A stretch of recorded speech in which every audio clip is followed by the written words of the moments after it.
Oi, pessoal, sejam bem-vindos a mais uma live aqui no canal Espiritismo Kardec. Hoje estou aqui com o José, com o Lauro. Hoje o Michel não vai poder participar porque ele ficou preso no umbral, então acabou não podendo participar hoje. Mas aqui com o José, né, vou passar para eles apresentarem. Como eu sou espírito superior, saí do umbral, deixo o Michel tá lá, coitado. Boa noite, gente. Boa noite, Lauro. Boa noite, Érico. Boa noite a todos aí que estão nos acompanhando. Muito bom. Semana passada eu que estava no umbral, né? Não consegui participar. Mas a gente vai seguir o nosso estudo sobre a obra o resumo da Lei dos Fenômenos Espíritas. Que essa é um opúsculo, né? Uma obra bem concisa, bem breve de Kardec, mas que é extremamente importante, porque ele escreve a obra visando a divulgação do Espiritismo. Né? A gente viu que no primeiro estudo lá, a gente viu que Kardec escreveu 3 obras com esse objetivo, né? Que é o Espiritismo, depois o Espiritismo em sua mais simples expressão, e depois o resumo da Lei dos Fenômenos Espíritas. E cada vez Kardec ia reduzindo mais a extensão, o volume da obra, né? Tinha lá 90 páginas, depois 60 e agora cerca de 30, 40 páginas. Então ele tinha esse objetivo mesmo da divulgação. Então estamos aqui tentando colocar esse objetivo para frente, que é divulgar o pensamento desse autor tão importante que é Allan Kardec. Bom, boa noite a todos, que a gente tenha um excelente estudo.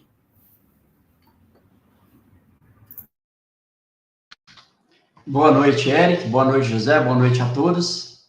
Fico feliz por poder estar aqui ao lado de vocês. Não digo aqui que eu vou fazer às vezes o Michel, longe disso, quem sou eu, mas espero poder aprender bastante aqui com todos. E só dizer assim, esse trabalho, essas lives, esses estudos, contribuem muito para a divulgação dessas obras que não são conhecidas no movimento espírita de modo geral. Né? Hoje, podemos dizer que a revista espírita está muito bem divulgada, pouco lida ainda no movimento espírita, mas pelo menos bem divulgada. Era um jornal que no movimento espírita era muito desconhecido. Então, só tenho a parabenizar por essa iniciativa de apresentar essas obras ao movimento espírita, né? Ainda mais pelas redes sociais. Érico. Perfeito, então vamos lá. José, você pode iniciar lendo? Posso sim. Tem 15. Se puder voltar um pouquinho, Érico, no 14, só para a gente relembrar um pouco o que foi discutido na semana passada. Na verdade, você me ajuda a relembrar, né, Érico? Porque eu não estava. O Michel estava e o Lauro... O 14 é meio longo, mas ele só está falando que existe diferentes tipos de médium, né? E que... Ele está falando dos fenômenos do fluido do médium, enfim, combinando com o fluido do espírito. Mas acho que pegando aqui do 15 já dá para entender. Vai entrar em outra questão. Tá. Então, ao que parece, o item 14 está falando propriamente dos fenômenos, né? Então, ali, como iniciaram os fenômenos espíritas no século XIX, que foi Kardec quem deu esse nome, né? Fenômenos ou manifestações espíritas. Mas o fenômeno, ele recebeu outro nome, que era um nome vulgar, vamos dizer assim, um nome usual, que era mesas girantes ou falantes, né? E aí, com o desenvolvimento dos fenômenos, percebeu-se que tinha ali uma manifestação inteligente além de uma manifestação simplesmente física. Percebeu-se que era possível se comunicar com essas inteligências através da mesa, através dos objetos. E depois percebeu-se também que o objeto, a mesa, era completamente dispensável. Assim como você se comunica, você utiliza a mesa como meio, poderia usar qualquer outro objeto.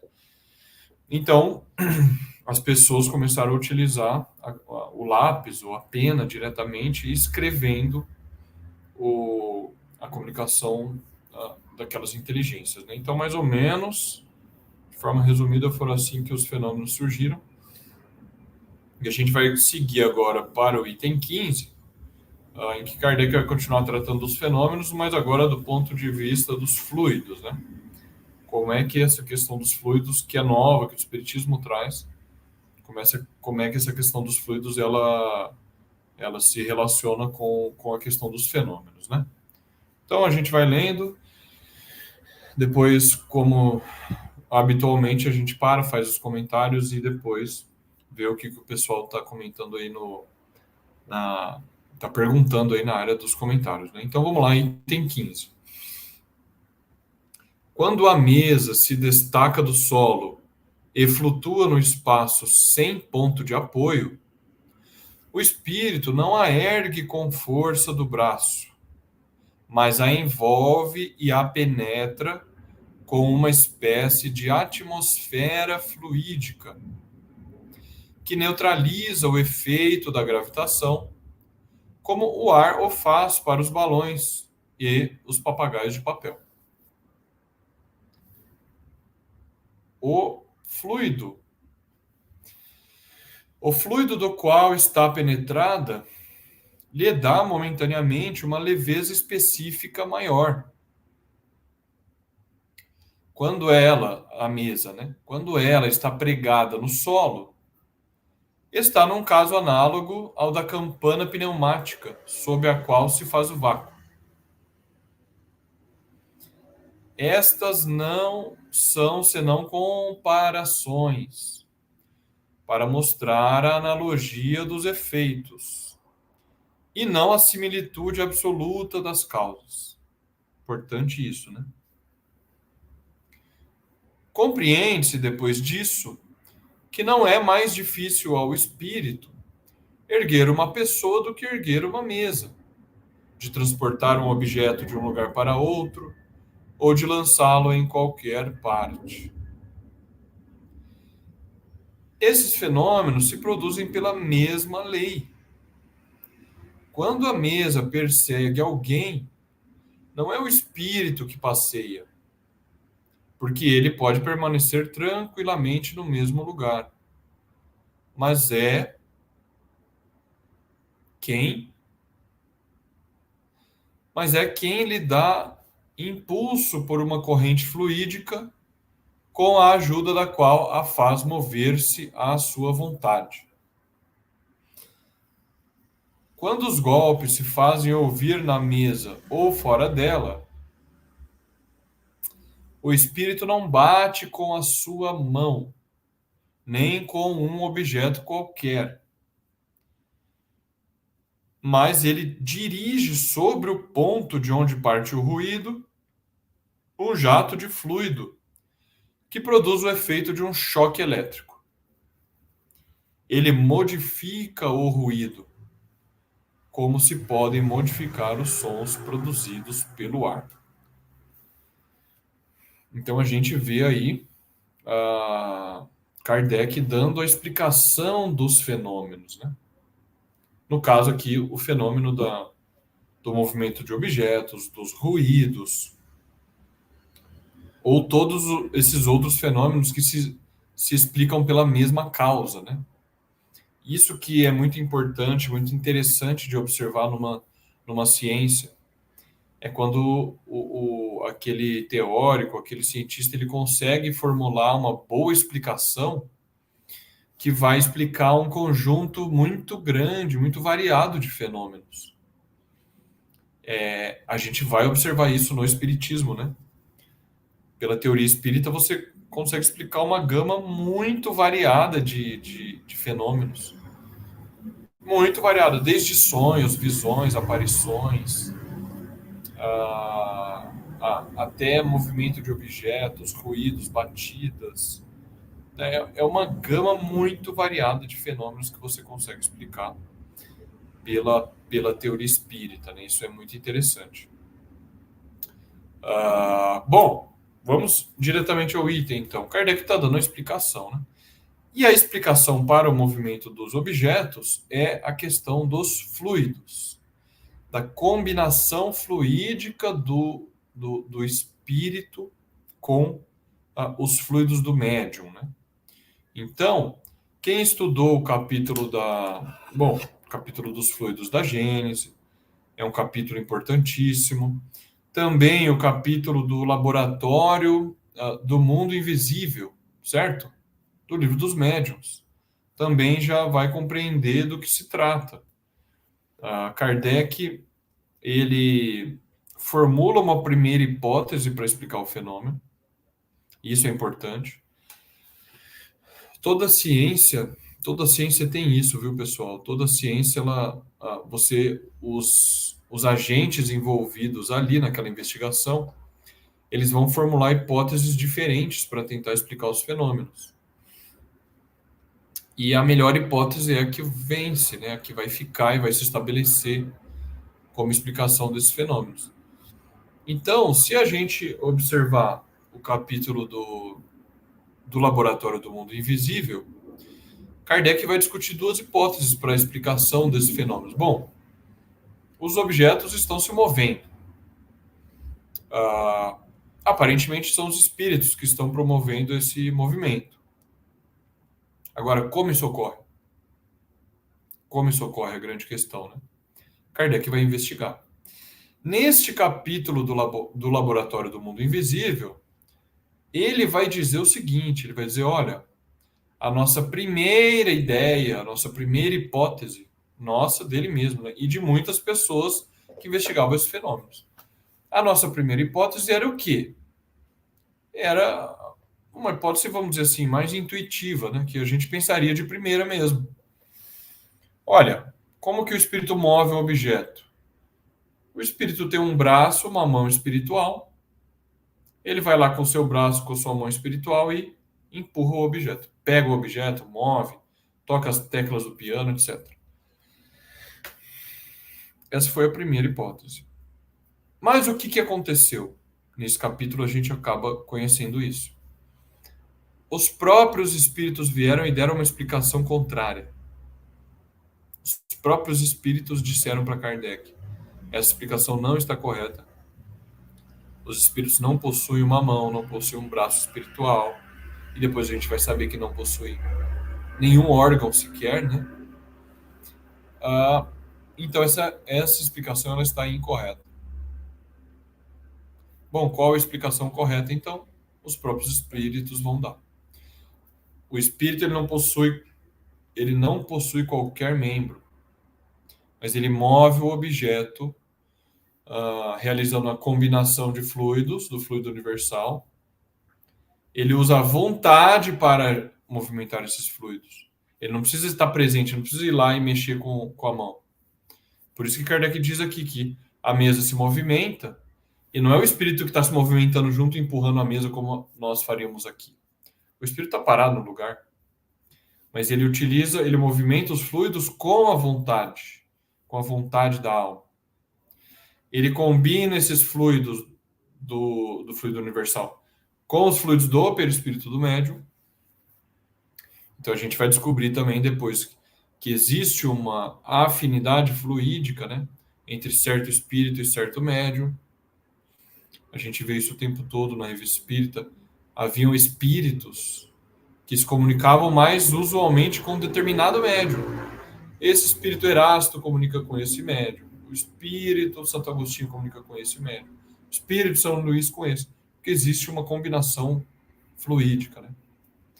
Então, no caso aqui do movimento de objetos, a combinação fluídica vai ocorrer e o espírito vai mover com a sua vontade o objeto.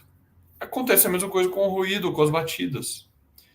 A combinação de fluidos vai ocorrer e ele vai promover o ruído, vai promover a batida no móvel, na madeira, no assoalho. Não é o espírito que está com a sua mão fazendo toque, toque, toque na madeira, né? Não é assim que se dá o fenômeno. E Kardec vai deixar isso muito, muito claro, né? Bom, não preciso nem dizer que esse capítulo é fundamental se a gente quiser compreender os erros dessas obras que colocam órgãos ou membros nos espíritos, no perispírito, né? Esse capítulo é fundamental, porque Kardec vai descartar completamente a teoria do duplo etéreo, que seria o mundo espiritual, a imagem e semelhança do material, ou o contrário, né? Para cada objeto que existe aqui, existe um objeto lá. Não, ele descarta essa hipótese, né, nesse capítulo. Então, é um capítulo importantíssimo e que aqui Kardec está resumindo, né? Aqui no item 15, Kardec está resumindo o que ele desenvolve melhor neste capítulo, né? Então, é um item importantíssimo e a gente precisa compreender essa diferença entre as duas explicações para a gente não cometer mais erros, né? Bom, falei bastante. Certamente vocês vão fazer comentários pertinentes também. Então, fiquem à vontade.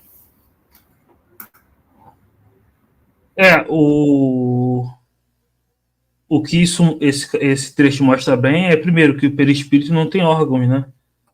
Porque, como foi dito, né, a primeira ideia que veio, a ideia preconcebida, era de que o espírito pegava com a mão, né, batia com a mão, mas o perispírito não tem braço, não tem órgão, não tem músculo, né? Não tem pele, então não é assim, né? É a aparência só.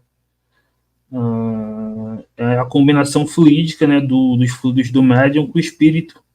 E aí levanta a mesa, ou prende a mesa no chão, ou bate, né? Tinha a batida que se ouvia interna na mesa, ou a mesa batia com a perna no chão, né? A perna da mesa, enfim. Então, agora, a gente não entende a natureza íntima desses fluidos, como exatamente funciona, mas a gente sabe que funciona pela combinação fluídica, né? Dos fluido vital do médium com os fluidos do espírito, né? Tirados do fluido cósmico universal. Agora, é interessante que a gente vê lá, né? Kardec usa uma analogia no trecho. Ele usa uma analogia aqui sobre... Aqui, né? Estes não são senão comparações para mostrar a analogia dos efeitos, não similitude absoluta das causas, né? Que ele fala ali da questão da mesa ficar presa ao solo, e usa uma analogia com a física, né? Então, isso é muito importante, porque no movimento espírita brasileiro, o que foi confundido é tomar essas analogias por identidade, né? Como Kardec diz. É o que a gente falou até na última aula, né? No último estudo. Então, por exemplo, pegar a ação e reação de Newton, e aí, em vez de você tomar...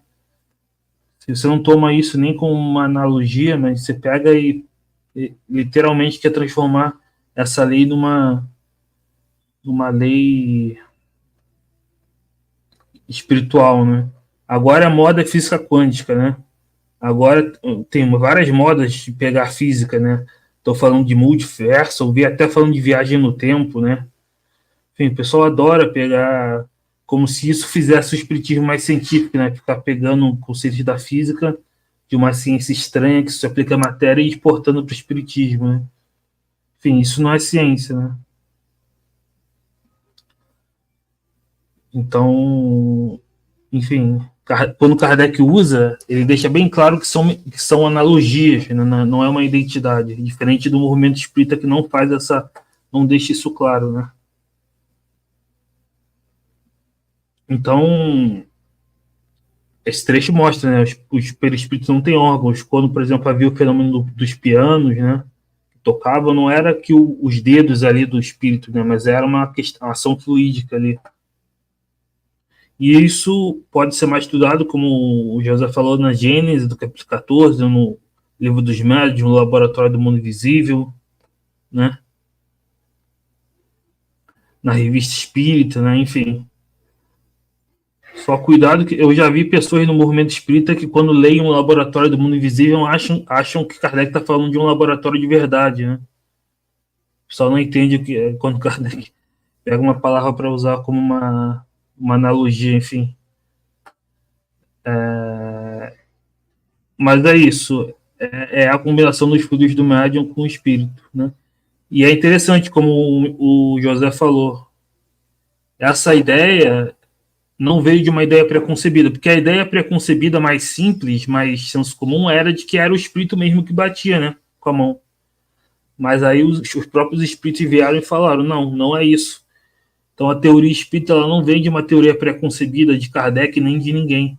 Foram os próprios espíritos que revelaram, através de vários médiums, e foram revelando esses fenômenos, né? Essas explicações. Enfim, vou passar para o Lauro também falar.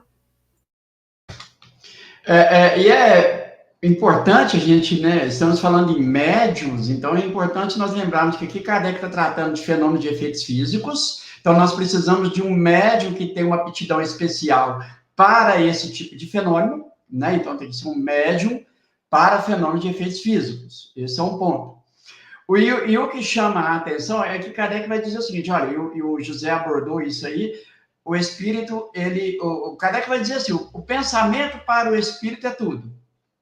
Né? Então, o espírito, pela sua vontade, atua sobre os fluidos, combina, como o José também e o Eric já bem trabalhou, fluidos, né, do seu perispírito com o do médium e neutraliza ou, né, de alguma forma, neutraliza a gravidade e faz com que essa mesa se mova, ou ela pode até mesmo, né, ser erguida, ser nenhum ponto de apoio.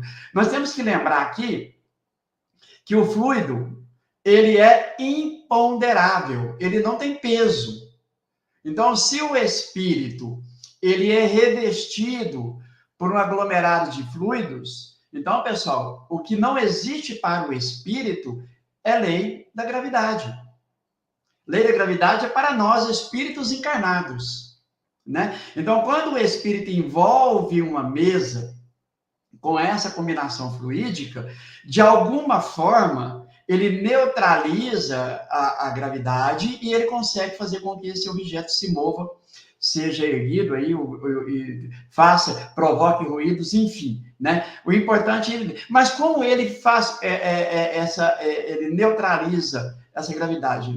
Não sabemos, pelo menos eu não sei explicar. Eu só sei que os fluidos sendo imponderáveis, ele, pela sua vontade, faz com que, independente do peso da mesa, ela seja erguida ou seja movida. Daí nós temos o fenômeno da sematologia, da psicologia, né, os ruídos, as pancadas e por aí vai. Então, levar em consideração que precisa do médium que tem essa aptidão, e é claro que esse fenômeno ele pode ser mais em abundância pela qualidade e a quantidade de fluidos que desprende do médium. Então, o Kardec até vai dizer isso, que uma criança, de repente, levantaria uma mesa, né, um médium, uma criança, uma mesa de tantos quilos, tipo 100 quilos, sem nenhum problema. Ao passo que tantos homens fortes não conseguiriam levantar uma mesa com peso muito menor. Então, é importante também nós considerarmos que o médium tem que ter essa disposição fluídica para que o espírito possa combinar os seus fluidos com o fluido do médium e assim provocar o fenômeno. E o Kardec ele vai aprofundar isso, né, pessoal, bastante em O Livro dos Médiuns. Como o Eric lembrou bem, ele vai dar uma vida fictícia às teclas do piano. Então, quem vê ali uma mão, né, dedilhando um piano, não imagina que as teclas que, pela vontade do espírito, estão se movendo, mas os dedos é somente uma aparência, que muitas das vezes o espírito, por não entender, ele acredita precisar, né, de dedos para poder dedilhar o piano ali, quando, na verdade, ele não sabe explicar o fenômeno, ele foi uma vida fictícia, momentânea, aquelas teclas que faz com que ela, né, provoque o som à sua vontade. Mas é preciso que a gente estude isso, abandone a ideia de que o espírito ele usa membros, que o espírito tem órgãos, que o espírito precisa se alimentar, abandonar essa ideia para que quando a gente vai estudar isso aqui, a gente vai encontrar respostas, mas tem que ler, estudar com esse olhar assim, peraí, Então, deixa eu começar do zero. Aqui está dizendo que espíritos não têm braços. Ele não ergue com a força do braço, mas é o pensamento, é a sua vontade. Então, logo, se ele não tem braços, consequentemente, ele não tem pernas. Consequentemente, então, ele não tem órgãos, né? E aí você começa a compreender melhor como se dá o fenômeno de uma forma racional. Mas eu passo aí para você, José ou Eric. Bem, pode falar, Gilda. Não, isso que o Lauro falou muito bem da questão dos órgãos, né? O espírito, ele não sofre atração gravitacional, então como o Cosme diz, né, não faria sentido ter escada no mundo espiritual, porque o espírito mesmo não sofre atração gravitacional. E complementando com o que o Eric falou, a gente sempre tem que estar atento a isso, né? Kardec usa metáforas por vezes, faz essas comparações, mas é para efeito de comparação, né? Nunca, como ele diz aqui, ó, nunca é por similitude absoluta das causas, né?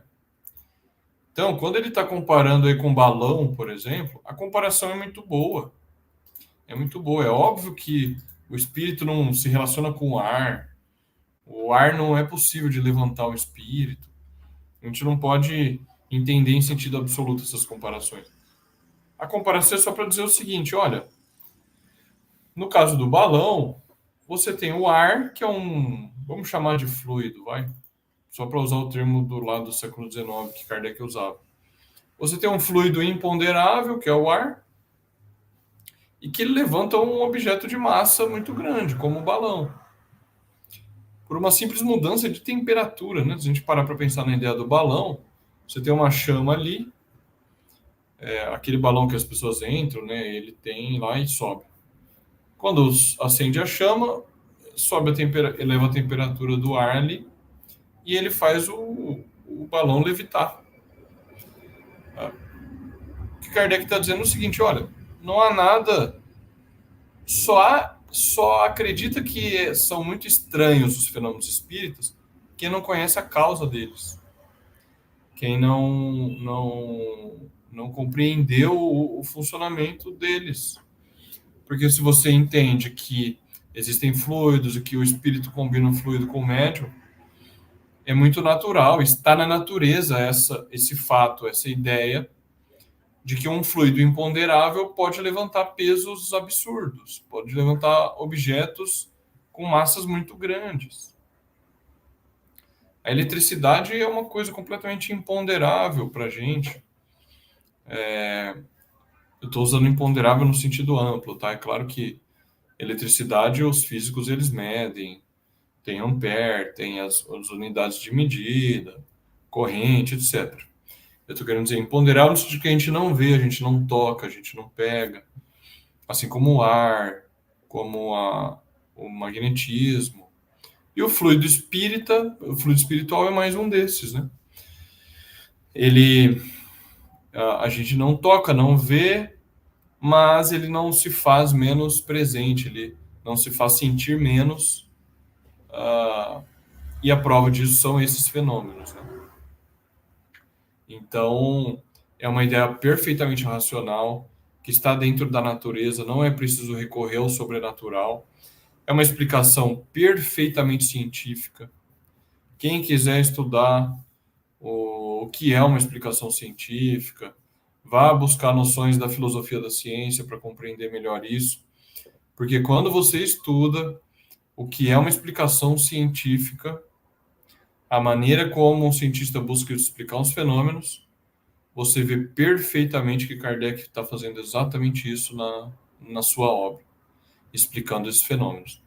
Então, é, assim, realmente uma coisa fantástica como ele trabalha com esses fenômenos, com as explicações, com os argumentos, de forma racional, não há nada de estranho, de nada. É perfeitamente aceitável as explicações e estão aí na obra para a gente compreendê-las, né? Não sei se, Eric, se você quer comentar ou ver alguma questão do chat, algum comentário do chat. Tem algumas perguntas aqui, né, que a gente poderia ver. Tem algumas perguntas, eu vou colocar aqui na tela.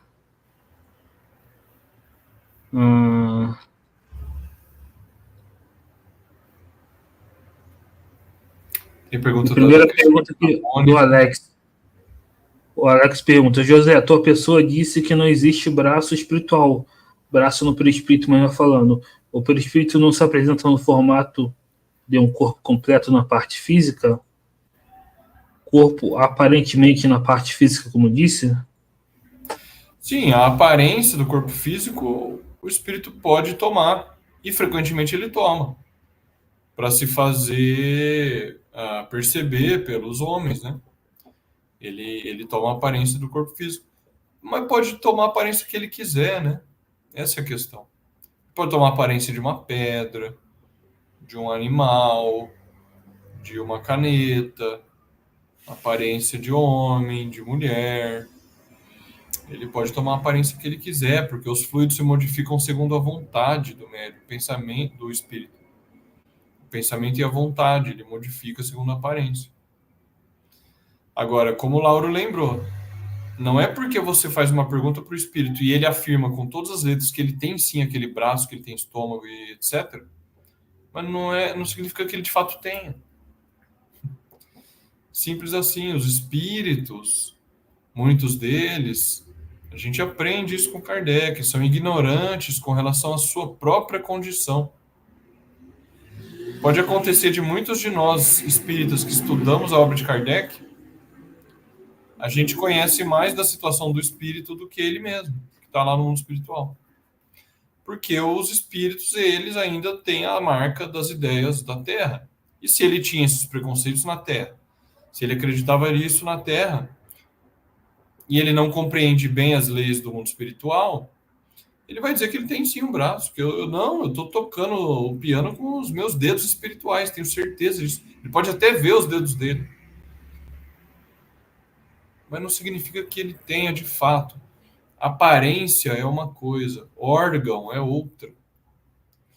Aparência é como aparece, como... Bom, eu olho para a televisão, eu vejo uma aparência de imagens ali, mas a pessoa que está na televisão, eu sei que ela não está dentro do meu objeto TV aqui na minha casa. Está em outro lugar. Isso é uma imagem produzida no meu olho. Então, o espírito, ele produz a aparência. Ele pode imaginar um braço, e ele pode imaginar que ele está encostando no objeto com o braço dele. Mas não significa que a causa do movimento do objeto seja o braço. Não é assim que funciona, né? Enfim, se vocês quiserem comentar também, não sei se eu consegui ajudar aí quem mandou a pergunta, que é o Alex, né? Não sei se você ajudar, Alex, mas é isso.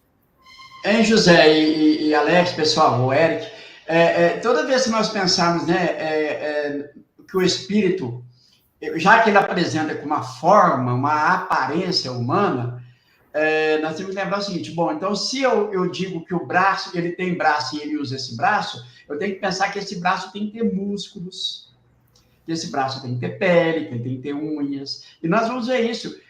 Eu tenho que lembrar aqui, tá na revista Espírita, não lembro qual, e tá no livro dos médicos, que ela vai dizer assim: o espírito tinha unhas, pele, não, é uma aparência, né? Então, quando o espírito toma, por exemplo, uma forma tangível, que ele pega e aperta a mão de alguém, gente, se a gente levar em consideração, pensar assim, não, ele está usando a força da mão para apertar, eu tenho que considerar, então, que ele tem músculos. E não tem. É uma aparência. Só que ele, pela vontade, ele age sobre os fluidos, né? E provoca o efeito que a pessoa sente aqui no exemplo, apertar a mão. Mas não que ele tenha músculos. Então, José disse bem, o Erasto vai falar isso inúmeras vezes. É uma aparência. Aparência não tem nada de real. Mas espíritos atrasados, muitas das vezes, confundem essa ilusão com uma realidade, né? Na revista Espírita, que é daquela menina que ela passou a ser o guia espiritual da família, salvo engano, 1858, quando pergunta para ela qual é a forma que ela tem no mundo espiritual, que ela já é um espírito, já numa condição de espírito feliz, ela vai dizer assim, a minha forma é forma de espírito. Por quê? Porque entre esses espíritos, essa forma humana, não significa nada. Ela deixa até de existir, porque eles se reconhecem pelo pensamento. Mas espíritos atrasados, ainda ligados às questões materiais, ainda acreditam, estão apegados a essa ilusão. Mas sempre é uma aparência. Nunca, tá? O espírito, quando diz que está apertando a mão, nós vamos ver, por exemplo, o senhor Jobar, o senhor Sanson, na segunda parte dos exemplos lá dos Espíritos Felizes, na obra O Céu e o Inferno, ele vai dizer que está apertando a mão de Kardec. Mas veja bem, pessoal, isso aí, ele usa uma metáfora, porque, na verdade, né, ele não tem uma mão para apertar. Mas é claro que ele envolve ali, com seus fluidos, né, a pessoa, e a pessoa pode até sentir aquela pressão, mas não que é a mão ou o braço agindo. Eric.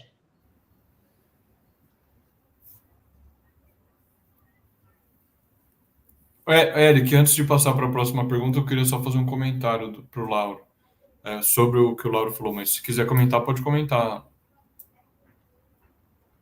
Não, é isso, é a aparência, né? Por isso que chama aparição, né? Quando o espírito aparece, a aparição de aparência, né? É claro que pode existir espíritos iludidos que ainda acreditam até estar vivos, mas aí é a fase da perturbação, né? É um estado de ilusão, não uma realidade concreta. E eu queria lembrar que no caso da aparição, Kardec vai dizer que no caso da aparição tangível, aquela aparência, aquela simulação, vamos dizer, do real, parece tão real, parece tão verdadeira, que você consegue observar as veias no braço do espírito, no braço, aquela aparência. E muitas vezes até o calor da pele. Kardec diz isso. Mas é produzido, aquele fenômeno é produzido momentaneamente para um fim específico, que é realizar o fenômeno, é aparecer aos homens. Da mesma maneira que o espírito produz isso, essa ilusão de um braço com veias, etc., aquilo se esvaece no ar, instantaneamente. Então, se porventura o espírito aparece, ele realiza uma aparição com algum objeto, esse objeto ele produziu somente para se fazer reconhecer e acompanhá-lo ali naquela aparição. Então, logo ele desaparece, o objeto desaparece com ele. Esses objetos, no caso da tabaqueira, né, no capítulo do Laboratório do Mundo Invisível, esse objeto ele desaparece juntamente com o espírito. Não tem uma tabaqueira, não tem uma caneta, não tem um celular no mundo espiritual que...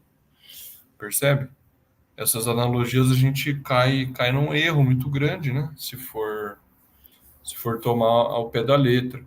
Então, esse capítulo fica claro que esses objetos eles são produzidos para um fim específico, que é a aparição, a produção do fenômeno. Então, esses objetos eles não têm uma vida real, estável e contínua, né, no mundo espiritual. Não é assim que se dá. Mas como é então? Não sei. Que objeto que tem lá? Não sei. Eles moram aonde? Não sei. É um todo vazio? Bom, é pouco provável que seja um todo vazio, mas como é, nós não sabemos, certo? Acho que tem a pergunta também da Ana Cristina, né, Eric? Como vocês falaram, né? Pode aparecer como animal, né? Mas nem por isso vai ser realmente um animal, né? Enfim, na aparição tangível pode até ter o toque, né, ali, mas não, não deixa de ser uma aparência, né? É o caso do próprio Jesus, né, quando apareceu depois para os discípulos, aparição tangível, né, enfim. Aqui a Ana Cristina pergunta, essa suposta afinidade, sintonia na época de Kardec não dá respaldo para justificativas das comunicações mediúnicas do movimento espírita?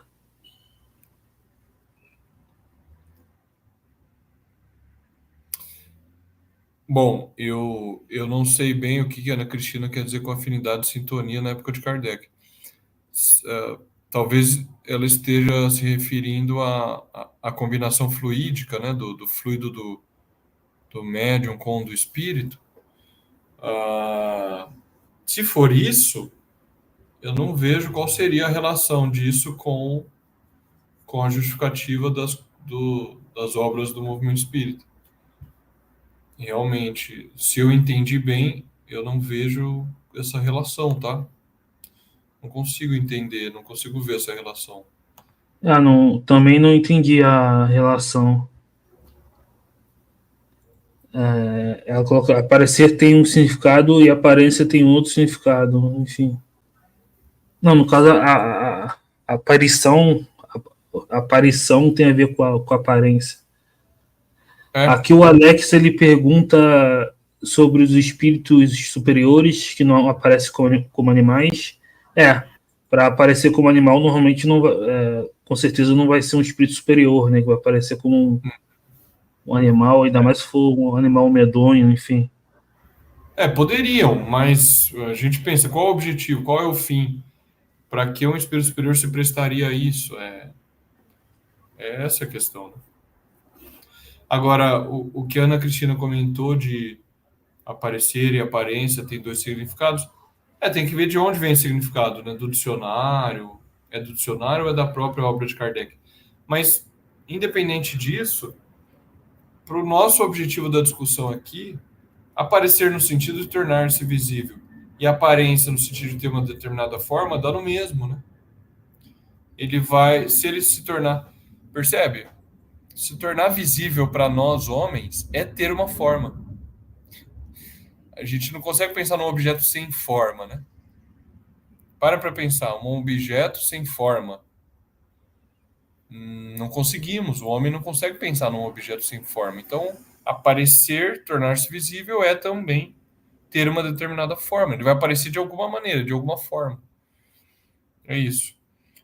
A Ana Cristina comentou, Joana de Ângeles só se comunica com Divaldo, assim como Erasto se comunicava com determinado médium. Eu não sei bem da Joana de Ângeles com Divaldo, mas tem... A gente sabe que tem afinidade fluídica, né? Entre espírito e médium. Não que seja impossível ele se comunicar por outro médium, não é isso. Eu não quis dizer isso. Não é impossível ele se comunicar através de outro médium, né? Mas existe uma maior facilidade, uma maior... é mais fácil, é mais... Enfim, por determinado médium. E é preciso levar em consideração que a comunicação, né, dos espíritos conosco é uma lei, né? Então, de repente, um espírito que se comunica muito bem pelo Eric e traz belas dissertações, quando vai se comunicar comigo ou com o José, ele não tem o mesmo desempenho, porque não há essa similitude ou essa assimilação fluídica. Mas a comunicabilidade é lei. Mas a Joana de Ângeles com o Divaldo, não importa a natureza do espírito. O que importa é lei. Agora, quanto mais o espírito se comunica com um único médium, mais ele vai adquirindo, né? Vai se adquirindo essa assimilação, essa afinidade fluídica, né? Mas isso não quer dizer que aí o José disse, eu vou repetir aqui, que esse espírito não possa se comunicar com outros tantos médiums, porque ele só vai encontrar a afinidade com um determinado médium. Não. Ele pode encontrar afinidade com outros médios, até médios aí obscuros, desconhecidos, né? Não precisa ser sempre o mesmo médium, mas é importante levar isso. E outra coisa, ser o médium, o espírito de um único médium, pouco importa. O que importa é o que ele traz de conteúdo, né? Isso é que a gente tem que levar em consideração. Não, mas o médium se comunica só com fulano de tal, logo porque o médium é bom, o espírito é bom. Não, isso não é regra. A gente tem que analisar tudo como o próprio Kardec sempre vai destacar. Não podemos aceitar nada sem antes passar por uma análise severa, independente de qual médium seja, de qual espírito seja que ele se diga ser. Eric.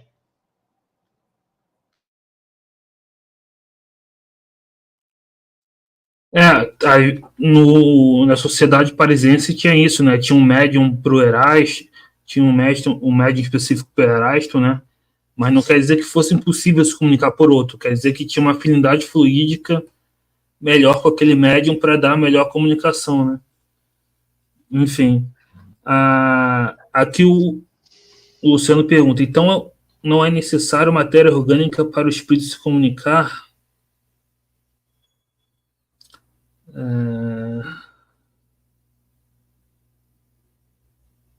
Não entendi bem o contexto da pergunta. Enfim, vocês querem falar alguma coisa?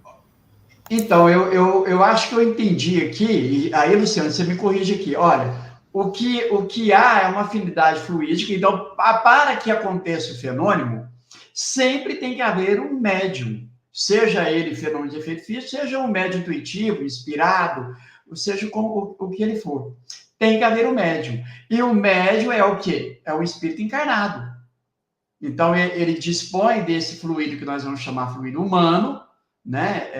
Esse fluido mais denso, que o espírito combina ele e há essa assimilação, principalmente para os fenômenos de efeito físico. Mas para uma comunicação tem que haver um médium, sempre. José. Tem que haver um médium sempre. Eu não sei se o que o Luciano quis dizer com matéria orgânica, né? Não sei. Assim, no caso do que a gente está falando aqui de movimento de objeto, bom, o corpo humano é uma matéria orgânica? Acho que é, né? Não sei, teria que ver com biólogos aí se está correto isso. Nesse caso, sim. No caso da mesa, a mesa é árvore, né? Então, acho que é matéria orgânica também. Então, madeira, né? Então, sim. Mas se pensar no caso de uma intuição, né? Não, fica difícil a gente entender bem, né? É uma intuição que o espírito te faz no pensamento, mas sempre tem ali o corpo, né? Porque eu sou um espírito encarnado agora. Por mais que o espírito ele seja uma intuição no pensamento, eu sou um espírito que estou pensando e tô aqui no corpo encarnado, né? Então, se for nesse sentido do corpo, talvez precise da matéria orgânica, né? Não sei bem se era isso que o Luciano estava pensando, né? Quando ele perguntou para a gente. Ele explicou agora, exemplo, a glândula pineal, um órgão específico.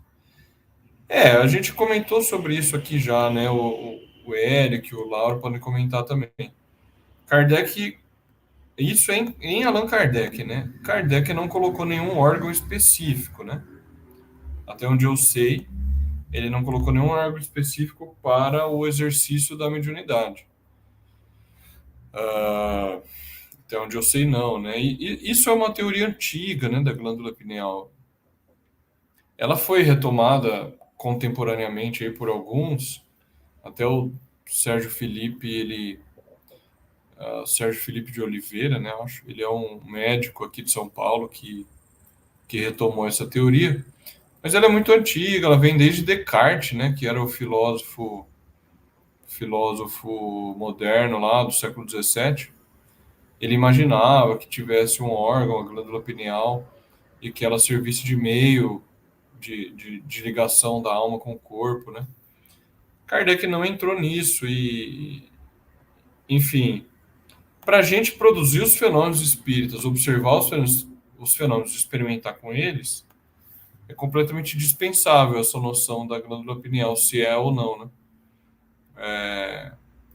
Mas, claro, no futuro, se houvessem pesquisas demonstrando algo nesse sentido, algum órgão do cérebro, alguma parte do cérebro que se liga com o mundo espiritual, seria bem-vindo, né? Mas até onde eu sei não existe muita aceitação entre os pesquisadores espíritas dessa tese da glândula pineal. Até onde eu sei, eu mesmo nunca investiguei isso. Já vi comentários do Sérgio Felipe falando disso. Ah, glândula pineal, o pessoal pega o microscópio, vê lá, tem uns cristais e tal. Mas eu não vi ele dar nenhuma demonstração satisfatória, nenhum argumento peremptório para mostrar que a glândula pineal é o meio de ligação da alma dos espíritos com os homens, enfim. Eu nunca vi, né? Realmente, para mim, é meio obscuro esse tema aí. Mas O que Kardec fala é que a mediunidade está radicada no organismo, né? Ou seja, tem alguma diferença orgânica.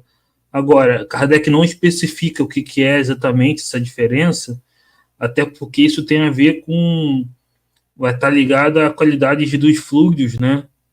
Da relação do fluido com o corpo, e aí a gente não sabe a natureza íntima desses fluidos. Então, eu acho que isso é algo para o futuro, para a gente saber para o futuro, né? Enfim. O fato é, Kardec fala que está radicado no organismo, mas ele não especifica exatamente a diferença que tem. Por isso que não existe nenhum exame para saber se o indivíduo é médium, né? Você tem que ir testando. E você leu meu pensamento, é justamente isso. Ah, mas fulano diz que tem glândula pineal. Vamos ficar com Kardec. Kardec diz o quê? Precisa haver uma disposição orgânica. O corpo ele tem que estar predisposto para que ocorra a manifestação, a mediunidade. Ah, vamos ficar com Kardec, simples. No futuro, quando, né, a ciência avançar e nós conseguimos dialogar com os espíritos, retomar aquele formato, né, organizado por Kardec, de diálogos, dos espíritos se comunicar de forma espontânea, trazendo um princípio novo, desenvolvendo um princípio, aí sim a gente vai conseguir avançar. Mas por hora, o que nós temos? A mediunidade, como o Eric lembrou, está radicada no organismo. Ponto. Aonde? No organismo. Ponto. Simplifica, né, José, né, Eric? E a gente não fica quebrando cabeça para tentar explicar algo que ainda não consegue ser explicado. Desculpa, Eric, te tomei a palavra aí, passo para você. Não, perfeito, é exatamente isso, né? Exatamente. Se Kardec falou que está radicado no organismo, né?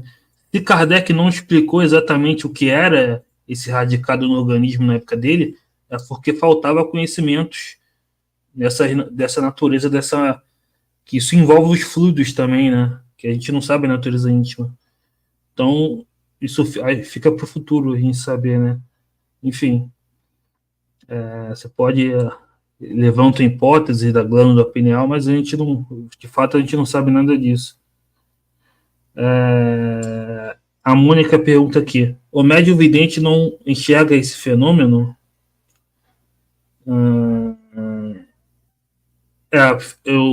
Ficou fora do contexto a pergunta, não sei qual fenômeno ela estava referindo.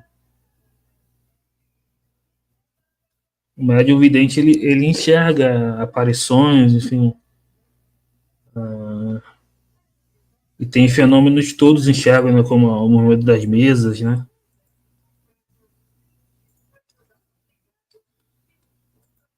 Aqui a Ana pergunta de novo: e no caso da aparição tangível, também não tem braço, mão, não existe história de aperto de mão?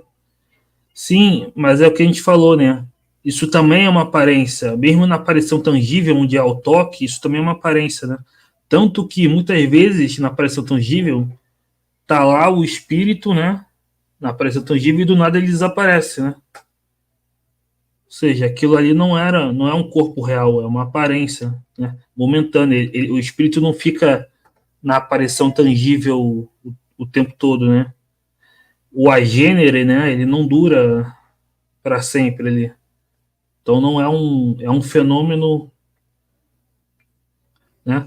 E tanto é que o agênere, muitas vezes, tem um médium vidente ali que está vendo a agênere, está tocando no agênere, e tem outro ali que nem está vendo, né? Então, isso não quer dizer que é um corpo real que ele tem.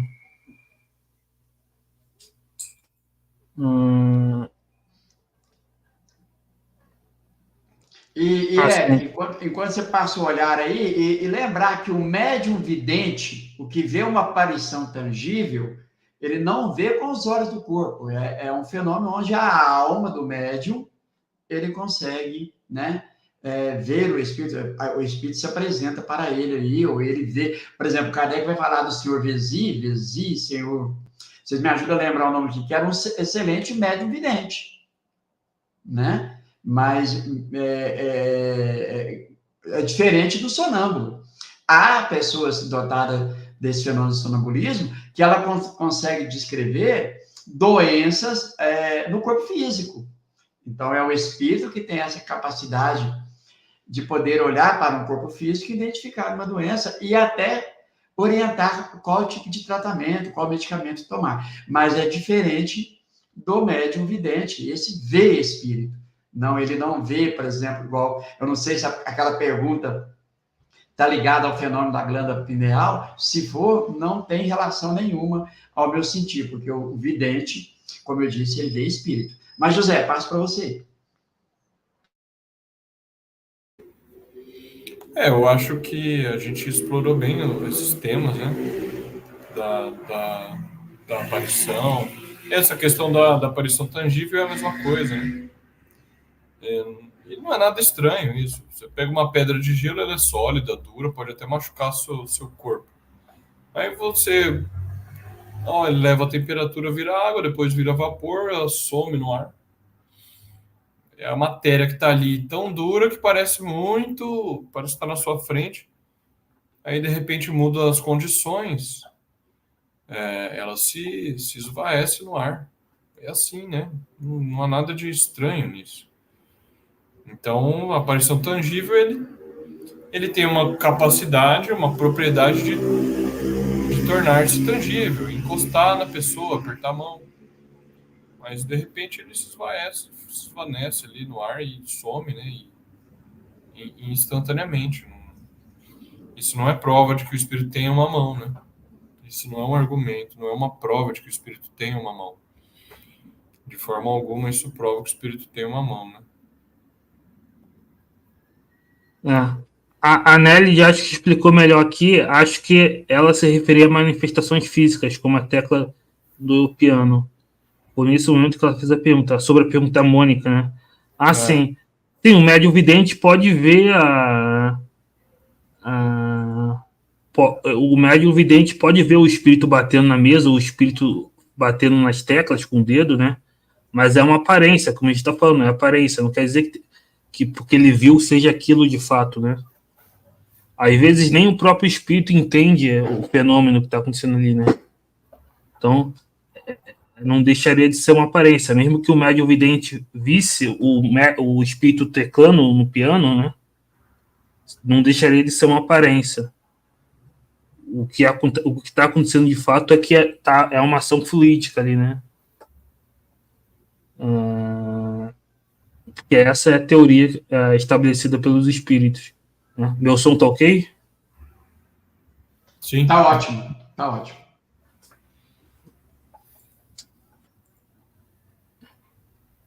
Exatamente. Então é isso. Poderia ver, mas não deixaria de ser uma aparência, como tudo é aparência na aparição, né? O espírito aparece com a cabeça, com o tronco, né?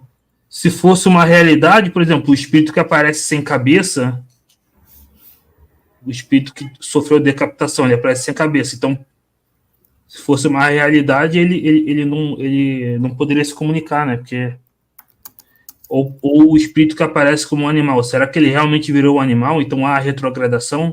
Vocês veem como se a gente tomar a aparência por real, começa a criar uma série de problemas.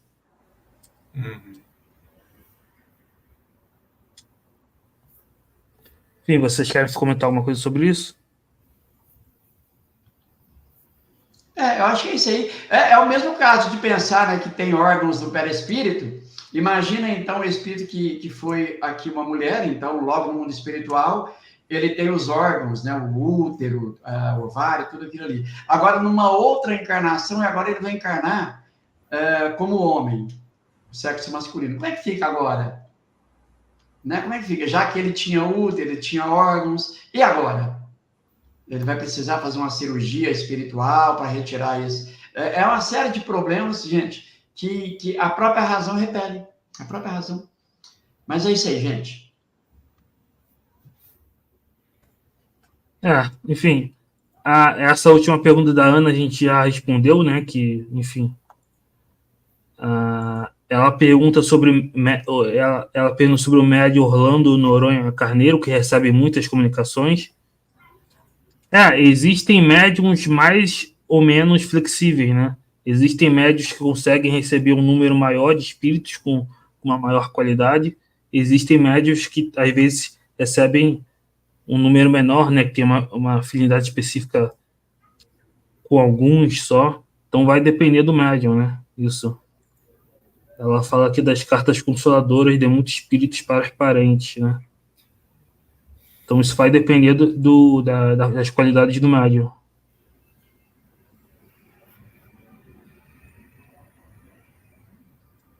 Enfim. Então, acho que a gente respondeu todas as perguntas. Vocês querem comentar algo mais? Não, eu queria agradecer mais uma vez aí o Lauro, o Eric, você pelo nosso estudo.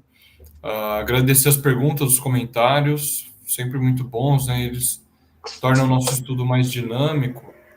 É muito bom quando tem pergunta e comentário, né? Porque se a gente fica só lendo, fica mais chato, né?